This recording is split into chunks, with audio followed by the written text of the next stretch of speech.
त्यांचं नाही का एकच स्वप्न असते, माझा मुलगा प्रायव्हेट शाळेत शिकला पाहिजे. कसं आहे ना, आमची जी वेळ होती जिल्हा परिषद शाळाच बेस्ट होती.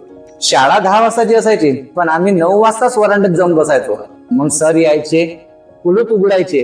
कुलूप उघडलं की आम्ही त्यांच्या हाताला चाबीच्या गुच्छा घेऊन बाकीच्या वर्गाचे पूर्ण दरवाजे उघडायचो.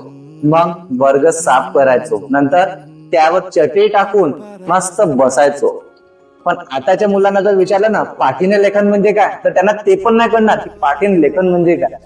त्यावेळेला एवढा कंपॉस जरी मिळाला ना, मला आयफोन मिळाल्यासारखं वाटायचं.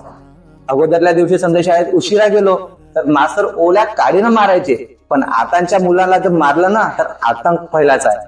आताच्या मुलांना आता मस्त टेबल नोटबुक्स मिळतात, पण त्यावेळेला आम्हाला एकच नोटबुक मिळायची ज्याच्यामध्ये आम्हाला पूर्ण विषय लिहून काढायचे. आताचे आई वडील हेच म्हणतात की आमच्या मुलाला सरकारी नोकरी लागली पाहिजे.